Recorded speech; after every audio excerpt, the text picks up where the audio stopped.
बिस्मिल्लाहिर्रहमानिर्रहीम, अस्सलाम वालेकुम। प्रोग्राम टीवी दानिशा में मैं आपकी होस्ट आयशा अकबर। इलेक्शन तो हो गए, लेकिन सियासी जमातों के दरमियान जो है अभी भी हुकूमत बनाने के लिए जोड़ तोड़ का सिलसिला जो है वो जारी है और तमाम सियासी पार्टियां जो है वो सर जोड़कर बैठी हैं कि कौन सी सियासी पार्टी जो है वो किस सूबे से कौन सी जो है वो अपनी किस तरह की हुकूमत बनाएगी और किसको किसकी हिमायत हासिल होगी और कौन से सूबे से जो है वो कौन सा उम्मीदवार किस जमात का सामने आएगा। ये तमाम सियासी जोड़ तोड़ जो है ये जारी और सारी है। कल जो है वो इस हवाले से बहुत एक अहम पेशरफ्त देखने में आई है, जिसमें जो है पाकिस्तान पीपल्स पार्टी और पाकिस्तान मुस्लिम लीग नून उन्होंने एक अहम प्रेस कॉन्फ्रेंस की है रात को। उससे पहले उनकी एक मीटिंग हुई है, तमाम जो उनके रहनुमा थे उनके दरमियान एक मीटिंग हुई जिसमें लाया अमल तय पाया। और पाकिस्तान पीपल्स पार्टी जो है उन्होंने ये ऐलान किया है कि वो इस हुकूमत साजी में पाकिस्तान मुस्लिम लीग नून की हिमायत करेंगी, लेकिन अपनी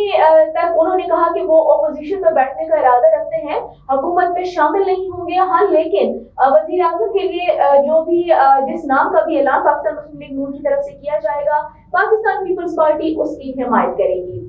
उसके अलावा भी उन्होंने कहा कि वो पाकिस्तान मुस्लिम लीग नून की हुकूमत साजी करने में जो है वो मदद करेंगे अपने वोट के जरिए और सपोर्ट के जरिए। फिर रात में जो अहम प्रेस कॉन्फ्रेंस हुई उसमें ये ऐलान किया गया और जो अहम पेशरफ्त जो है वो सामने आई वो ये थी कि पंजाब में क्योंकि पाकिस्तान मुस्लिम लीग नून को सादा अक्सरियत हासिल है, उनकी तरफ से जो है मरियम नवाज साहिबा का नाम जो है वजीर आला पंजाब के तौर पर जो है वो नामजद किया गया है पाकिस्तान मुस्लिम लीग नून की जानिब से और वो इसकी मजबूत उम्मीदवार होंगी। उसके बाद जो है ये देखा गया कि वजीर आजम के लिए जो है मियां मोहम्मद शहबाज शरीफ का नाम जो है वो सामने आ रहा है, लेकिन ताहाल अभी मुस्लिम लीग नून जो है कोई फैसला नहीं कर पाई कि वजारत उस्मा के लिए जो है उनकी पार्टी की तरफ से किसका नाम फाइनली जो है वो सामने आएगा। क्योंकि रात की जो प्रेस कॉन्फ्रेंस थी उसमें शहबाज शरीफ ने मियां मोहम्मद नवाज शरीफ से एक मरतबा फिर ये गुजारिश की है कि वो आगे आए और वजारत उस्मा के लिए जो है वो उम्मीदवार के तौर पर सामने आए और वजारत उस्मा का मनसब जो है वही संभाले और वही मुल्क को जो है बहरान से निकाल सकते हैं। लेकिन ताहाल इस पर कोई पेशरफ्त जो है हमें मजीद सामने नहीं आई कि वजारत उस्मा के लिए फाइनली जो है पाकिस्तान मुस्लिम लीग नून अपना कौन सा उम्मीदवार जो है वो सामने लेकर आएगी। अगर दूसरी जानिब देखा जाए तो खैबर पख्तूनख्वा में क्योंकि आजाद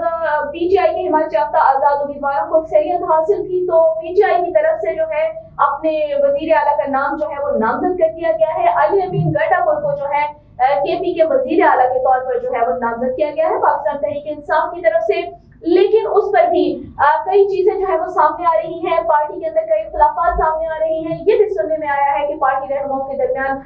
कुछ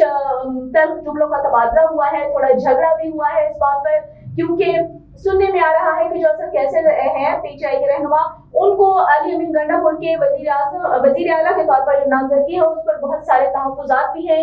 दूसरी जानिब ये भी सुनने में आ रहा है कि असद कैसर साहब जो है अपने भाई के वजीर आला नामजद होने के बारे में जो है वो थोड़ा सा एक्टिव थे और वो ये चाह रहे थे कि उनके भाई जो है उनकी नामजदगी हो। बहरहाल असल सूरत हाल क्या है ये तो पार्टी के अंदर के लोग ही बता सकते हैं,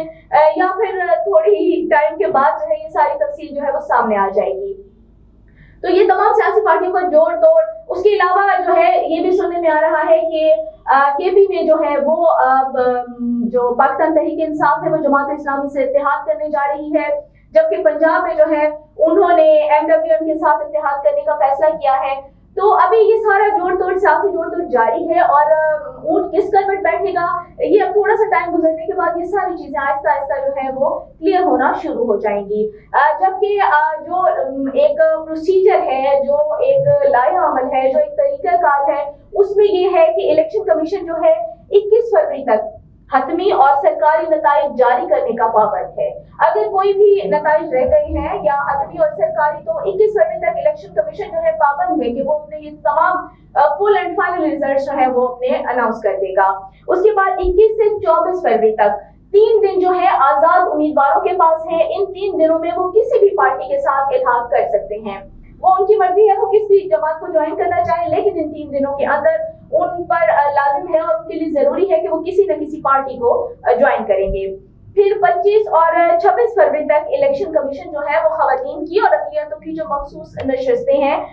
उस पर जो है मुंतखब होने वाले अरकान के नोटिफिकेशन जारी करेगा। इलेक्शन कमीशन पाबंद होगा, वो 25 और 26 फरवरी तक जो है वो ये तमाम नोटिफिकेशन जारी कर देगा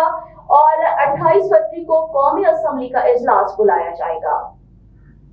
उसके बाद ये जो मौजूदा स्पीकर कौमी असम्बली है वो 9 मुंतखब अरकान असम्बली से जो है वो मेंबरान से हल्फ लेंगे और उसके बाद स्पीकर और डिप्टी स्पीकर का इलेक्शन होगा, क्योंकि जितने भी 9 मुंतखब अरकान हैं फिर वो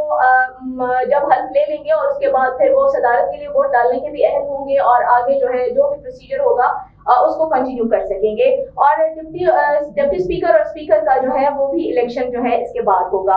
और फुल एंड फाइनली जो है 3 मार्च 2024 तक मुल्क का नया वजीर आजम जो है वो अपने ओहदे का हलफ लेगा और चार्ज संभाल लेगा। तो ये वो तमाम तफसीलात थी जो अभी तक